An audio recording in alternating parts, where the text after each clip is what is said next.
একটা লোভনীয় আচার নিয়েছি জলপাইর। আর এই জলপাইগুলোরে পরিষ্কার করে ধুইয়া কাইট্টা নিছি বিচি ছাড়াইয়া। আর এটা বানানোর জন্য নিছি ধইন্যা পাতা, রসুন, শুকনো মরিচ, কাঁচামরিচ আর নিছি সরিষা বাটা, পাঁচফোড়ন বাটা, কালো জিরে।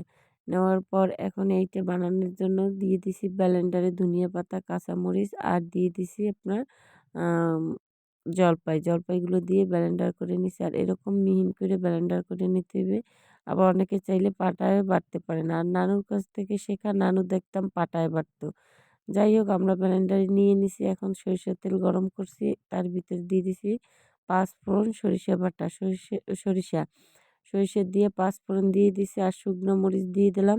দিয়ে দেওয়ার পরে এখন দিয়ে দেব আপনার দারচিনি এলাচ। দারচিনি এলাচ দিয়ে দেওয়ার পর দিয়ে দিছি আপনার রসুন কুচি। রসুন কুচি দিয়ে দেওয়ার পরে দিয়ে দিলাম আপনার সরিষা বাটা। সরিষা বাটাটা দিয়ে সুন্দর মতো এটারে ভাইজে নিতে হবে। আর ভাইজে নেওয়ার জন্য আপনার হালকা লো আঁচে ভাজতে হবে যাতে আবার পুইড়ে না যায় আর তিতা না লাগে। এরপর দিয়ে দিছি ব্লেন্ডার করা আপনার জলপাই, ধনিয়া পাতা আর কাঁচামরিচ।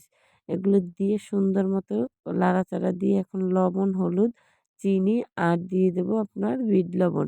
আর মে আ ধনিয়া গুঁড়া আর মৌরির গুঁড়ো দিয়ে দিছি। এখন দিয়ে দেবো শুকনো মরিচ। দিয়ে এখন সুন্দর করে এটারে আপনার তেলে কষাইতে হবে। কোনো পানি দেওয়া যাবে না। একদম তেলে কষাইয়ে একদম ভাজা করে নিতে হইবে। আর এই আচারটা খাইতে কিন্তু খুবই স্বাদ হয়।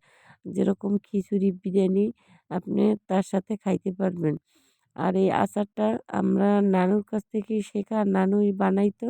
আর আমিও আজকে বানাই ফেললাম। আর এই আচারটা বানানো কেমন হইছে বন্ধুরা?